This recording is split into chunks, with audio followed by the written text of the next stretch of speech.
Donc au final, les pénalités du moteur de recherche. Donc à partir du moment où on a une perte de trafic, c'est une perte de business, et également une perte de confiance pour le client en fait. Donc comment bien réagir, quelle action bien appliquer. Surtout, c'est sortir durablement d'une pénalité et ne pas s'en reprendre une derrière, et ne pas perdre le client. Donc le plan de la conférence. Donc rappel rapide des pénalités. 2 cas concrets, la pénalité filtre algorithmique et également la pénalité manuelle. Et pour finir, on finira avec des questions-réponses. Donc rappel sur les pénalités. Donc une petite définition rapide, mais tout le monde le sait, donc il y a différentes pénalités, manuelles et algorithmiques. Donc là, je vous laisse le lire tranquillement.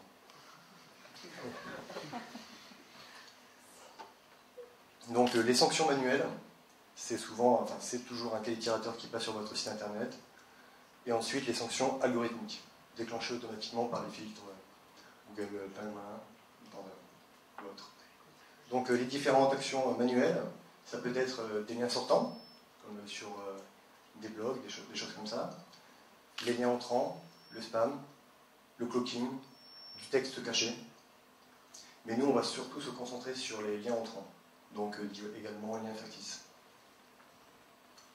Donc les 2 plus gros filtres algorithmiques, c'est Panda, Penguin. Ensuite, il y en a également plein d'autres. C'est un petit peu le zoo au final. Donc un retour d'expérience sur un cas concret numéro 1. Alors, identifiable par ses conséquences, donc directement il y a une chute progressive, des mots-clés qui disparaissent du top 3, et ensuite la catastrophe. Donc une baisse du trafic SEO, une baisse de chiffre d'affaires. Le problème, c'est qu'on ne peut pas l'identifier, il n'y a aucun message d'alerte du moteur de recherche, simplement le positionnement, le trafic, des choses comme ça. Donc pour ce cas concret, c'est un client dans l'assurance, la thématique, donc un site de 2006. Exactement, si vous voulez en savoir un peu plus, on pourra en discuter tout à l'heure, c'est un comparateur d'assurance. Donc à peu près 2300, exactement 2377 liens entrants, avec le top mot-clé à 110 000. Donc l'objectif, c'était de sortir du filtre algorithmique, en sachant qu'on a acquéri le client en février 2014 suite à la mise à jour du filtre Penguin en octobre 2013. Avec un assez gros site quand même d'un peu plus d'1 million de visites mensuelles. Donc. Ici, on va voir directement l'impact du filtre algorithmique. Donc on peut voir la mage Penguin. Donc en octobre, c'est directement 737 mots-clés. Donc là, c'est les statistiques de SEMrush. Donc c'était bien plus impactant au final. La perte s'étend donc du coup à partir de la mise à jour jusqu'en février, là où nous on récupère le client. Donc 737 mots-clés qui tombent sans qu'on sache pourquoi, sans avoir de notification Google. Du coup, on est parti sur l'idée que c'était vraiment un filtre algorithmique qu'on se prenait, qui était du coup la page Penguin. Ici, directement l'impact sur son trafic. Donc c'est exactement la même courbe. C'est plus de 800 000 visites mensuelles, donc entre octobre et février. Donc ça a vraiment piqué.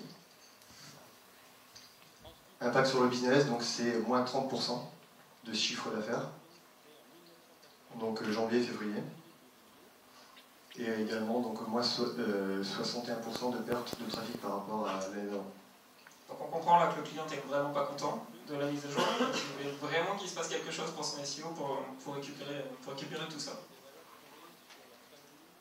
Donc on a mis en place un plan d'action en 2 étapes. Parce qu'au final, il ne suffit pas de sortir de pénalité, mais il faut également continuer à générer du chiffre d'affaires. Donc combler le manque à gagner sur la même période et entre-temps sortir le site de pénalité.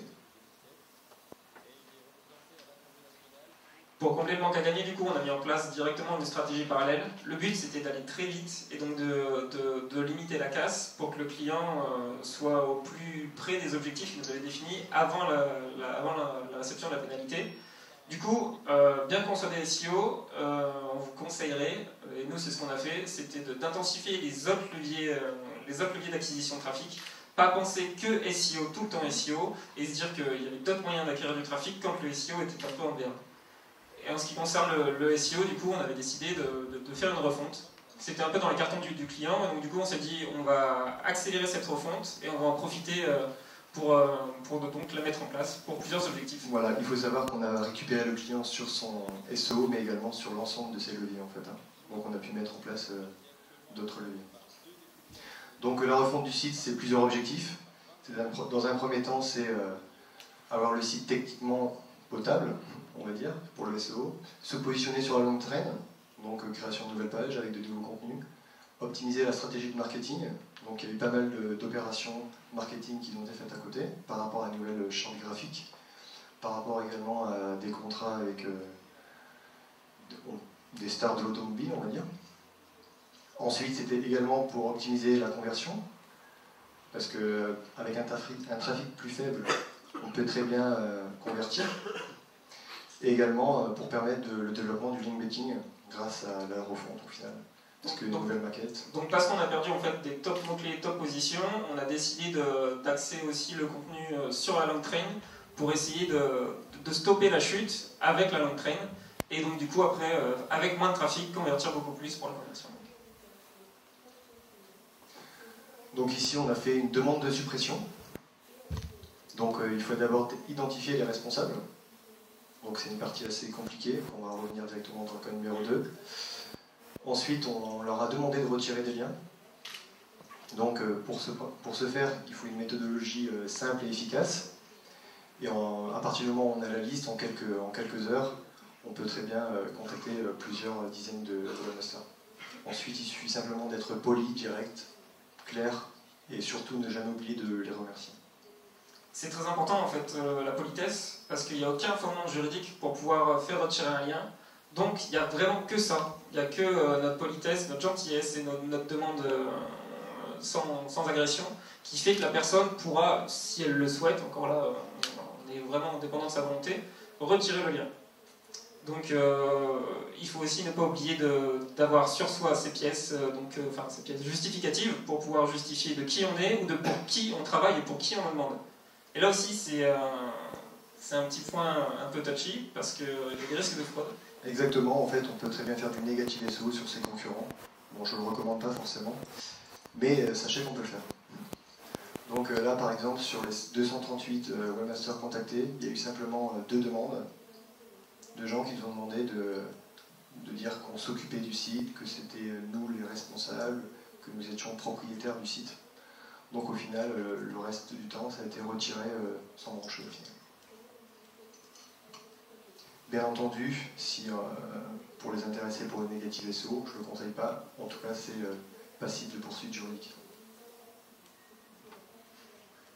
Passons au résultat maintenant du coup. La refonte a eu effectivement les effets escomptés. On a eu une hausse du taux de conversion, donc avec moins de trafic, on a converti plus. On a augmenté le nombre de mots-clés positionnés via la longue traîne, donc toujours sous le joug de la pénalité.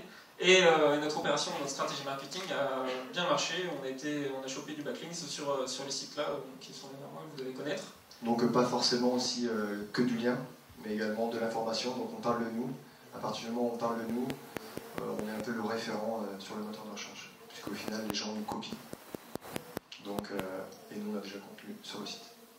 Pour ce qui est maintenant du coup des résultats après sortie du filtre, donc, on voit qu'on est sorti du filtre en mai. Donc à partir de mai, hausse des mots-clés positionnés en top 20 après 2 mois de la sortie. Donc on voit sur la courbe CMOH ici, on voit très bien qu'il y a des effets positifs.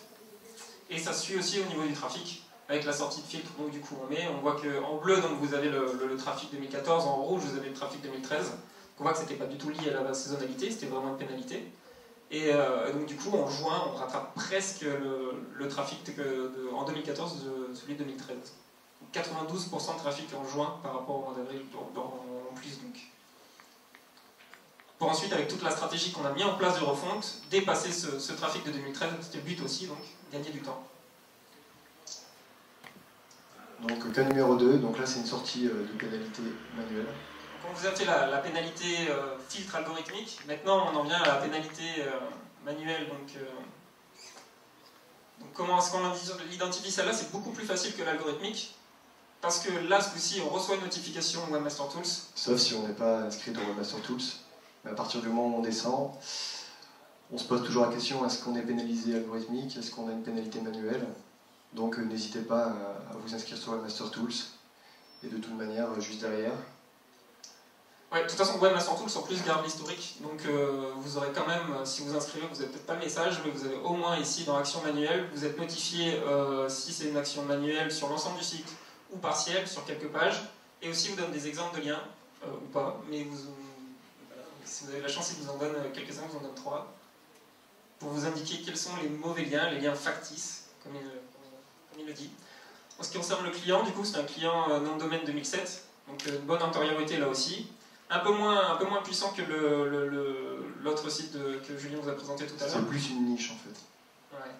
Avec un volume de trafic qui est moindre, donc il fait plus le million là ce coup-ci, il fait presque 300 000 visites mensuelles, avec le top keyword à 49 500 recherches mensuelles. Donc ici on a pu s'apercevoir d'une pénalité manuelle simplement sur la page d'accueil et la disparition du jour au lendemain des requêtes phare, en sachant qu'on était deuxième sur cette requête. Donc là encore un plan d'action en deux, parce que toujours pour conserver le client, c'est toujours notre problématique, c'est sortir la pénalité, mais aussi surtout faire plaisir au client. Parce que avec les impacts de la pénalité, forcément il n'y a plus autant de chiffre d'affaires, forcément on n'est plus aux objectifs.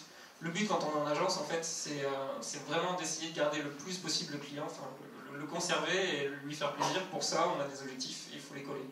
Pour les coller, du coup, on a mis en place une stratégie parallèle, SEO, là ce coup-ci, purement SEO.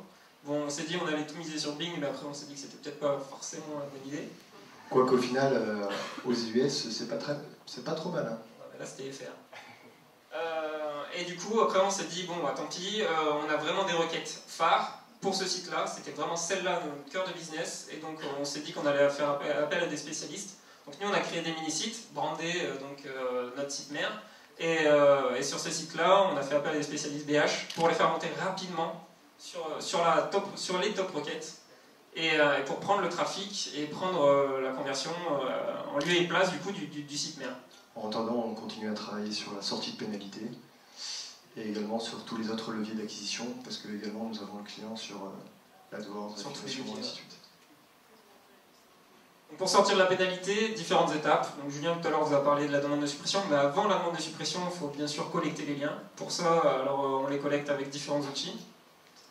Donc il y a Majestic SEO, Href, OpenSite Explorer, des choses comme ça. Dernièrement, il y a eu SEO Observer par 512 banques, d'ailleurs que je remercie parce qu'ils nous donnaient accès pendant un petit mois pour faire des retours. Et forcément, Google Webmaster Tools.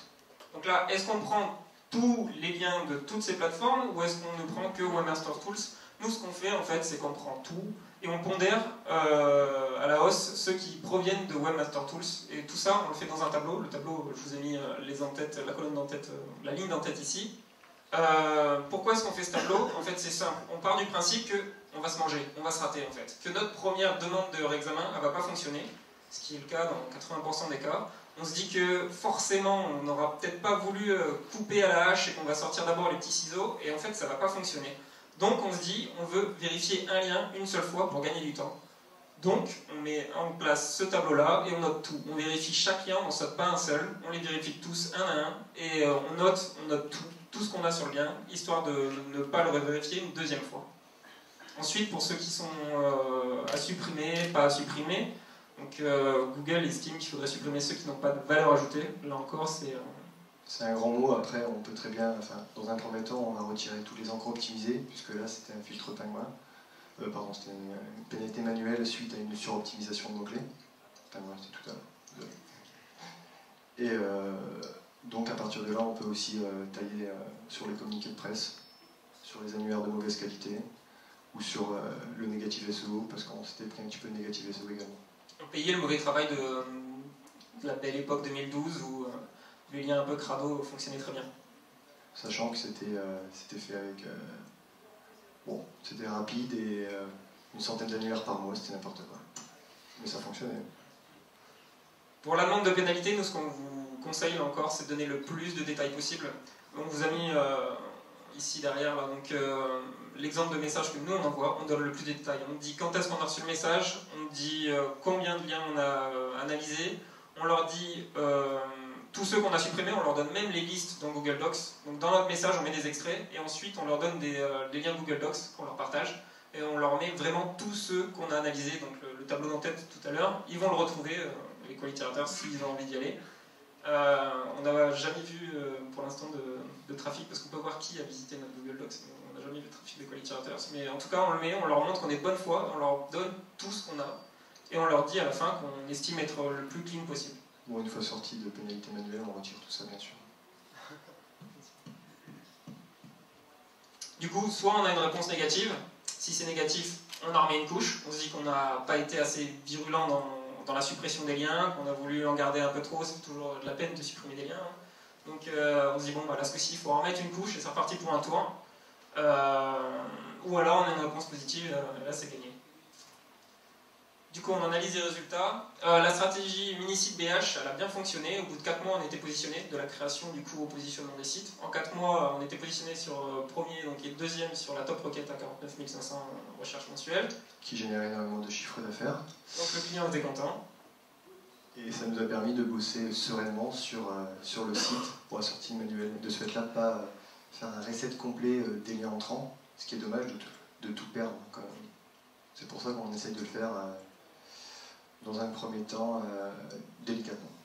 Donc le money site, il est sorti en 7 mois de la pénalité. Il est revenu progressivement sur les requêtes phares, les top requêtes phares desquelles il était supprimé. Et donc en top 20 au bout d'un mois de sortie et top 3 au bout de 6 mois. Donc c'était clairement positif. Et comme quoi on peut revenir quasiment au top 6 mois après une pénalité manuelle. Ensuite, la stratégie BH, les sites ont disparu avec la dernière mise à jour. Ensuite, bon, il y a d'autres stratégies pour revenir aussi vite et on continue en parallèle puisque ça génère du chiffre d'affaires, ça permet de truster pas mal de positions. Pour conclure, donc, rapidement, ce qu'on vous conseillerait de faire en cas de pénalité, c'est de réagir vraiment très vite, de mettre en place une méthodologie bien claire, stricte, précise. Le tout, c'est de ne pas perdre de temps, de donner beaucoup de détails, à la fois à Google, dans votre demande de réexamen, ou à la fois au client, surtout être transparent avec lui dire que, ok, on va mettre en place des mini-sites, BH, lui expliquer que le BH... C'était à sa demande, hein, d'ailleurs. Ouais, c'était à sa demande, mais le BH, du coup, lui expliquer que c'est sur un business plan court terme, donc c'est lui dire qu'il y a forte chance que, soit ça marche pas, soit 2, on se fasse shooter au bout de 6 mois. Donc être vraiment très clair avec le client pour que ça se passe bien et continuer à conserver le client. Et toujours avoir un plan A, un plan B, un plan C, toujours avoir une issue de secours et un plan de rechange au cas où le plan B ne fonctionnerait pas. Et surtout donner des détails, parce qu'en cas d'échec, vous pouvez toujours revenir facilement au final sur votre premier choix. Et enfin, la slide un peu bisounours que personne ne fait, l'idéal ce serait d'agir du coup et de faire toutes ces recommandations avant la pénalité sur le site. Donc le tout ce serait d'éviter la pénalité en fait, et donc ce serait de mettre toutes les bonnes actions en place sur le site dès le début. Mais le problème c'est que les sites sont anciens, donc il y a eu des référenceurs, il y a eu des agences, et donc il y a eu des méthodes qui fonctionnaient très bien, je pense qu'on les a tous fait, les annuaires, les communiqués de presse, et donc à un moment donné, il faut faire le ménage. Comme l'a dit Rémi tout à l'heure, pour VH, si un site, plus un site est vieux, plus il y a un historique aussi qui va avec, et donc du coup... Sauf avec un peu de chance où le client n'a jamais fait de SO, c'est très rare. Pour des noms de données. Voilà, si vous avez des questions, n'hésitez pas. Merci.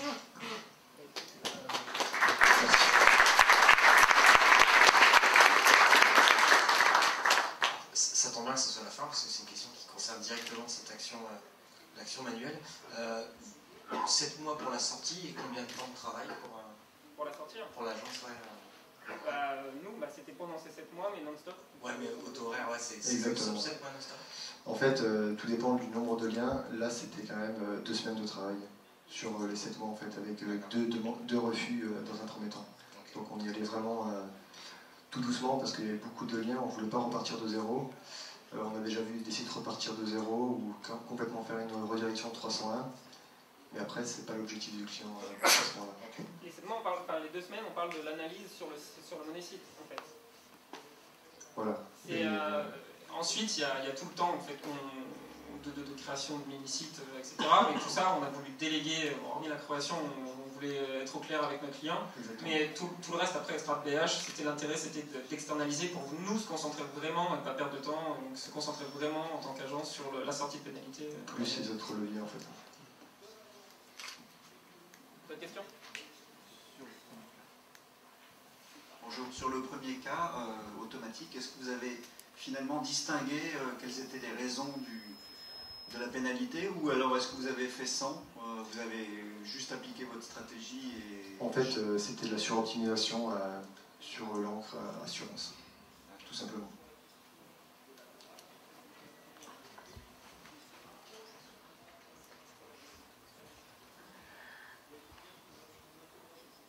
Oui, une toute petite question sur ce que vous avez dit tout à l'heure sur les mini-sites en black hat. J'imagine bien que vous n'avez fait aucun lien sur le money site, on est bien d'accord? Exactement. Par contre, vous envoyez le trafic au niveau business uniquement pour aider vos clients, quoi. En fait, ce sont des leads. Ok, ça marche, compris.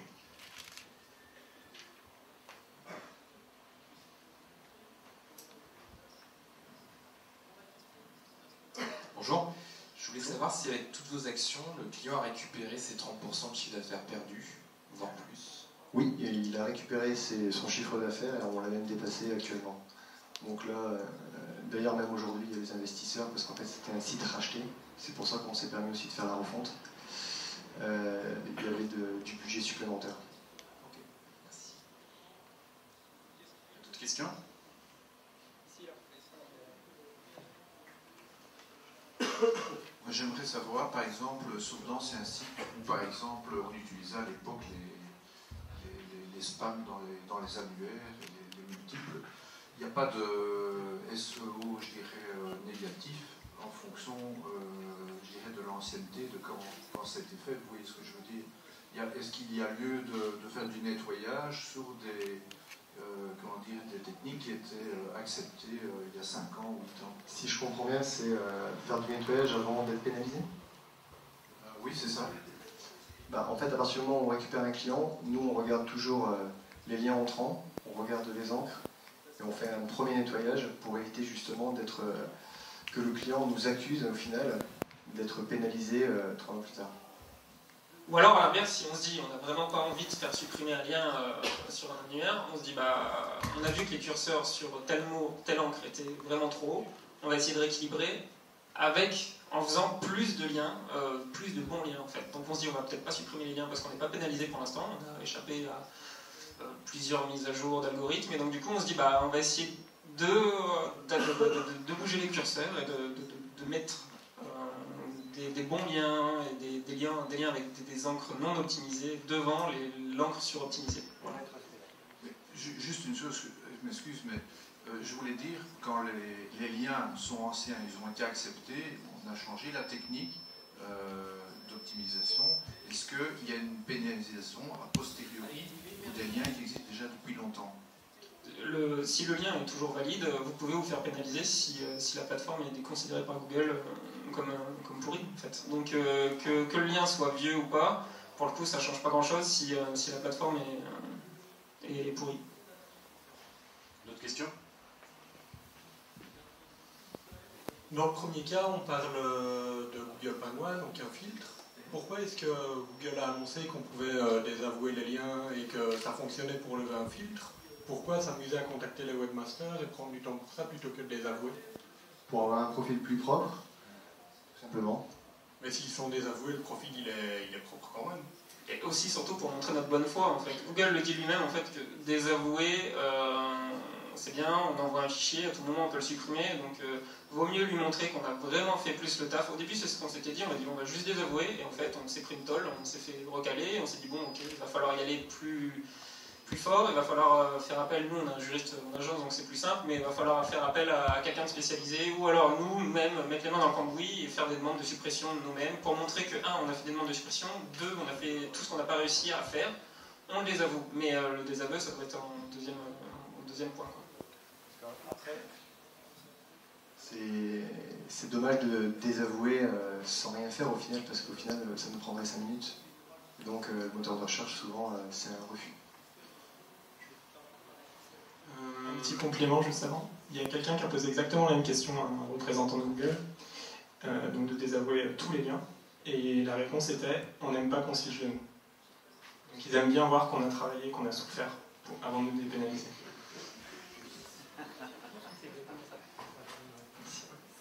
Avec votre retour d'expérience, vous estimez à combien le pourcentage d'encre optimisée pour subir une pénalité algorithmique en fait? Pas vraiment de pourcentage en fait, les 4-5 premières encres, il faut que ça soit de non optimisé au final. Après, nous on a tendance à faire en agence moins de 5% sur des encres optimisées, et après on regarde le top mot-clé sur des PR6, des PR7, enfin sur des liens trustés. Donc la globalité, enfin l'accumulation des encres optimisées, ça concerne que 4-5% des encres globales, c'est ça? En fait, pour un seul mot-clé, il faut toujours rester, enfin moi on reste toujours en dessous de 5% pour éviter de se faire pénaliser. Ouais. Merci. Après, il faut savoir que dans certains domaines, c'est vraiment quand même bourrin, donc on est obligé d'aller un peu plus haut. Après, on peut toujours se prendre un pied par contre. De toute façon, si on connaissait le chiffre exact, je crois qu'on l'appliquerait déjà tous et les personnes n'auraient de pénalité. D'autres questions? Bon, c'est pas grave, on va faire une question maintenant pour une tasse à gagner. Pas de questions? Ça doit être en rapport avec votre intervention. On avait compris. Oui, c'est mieux si c'est en rapport avec l'intervention.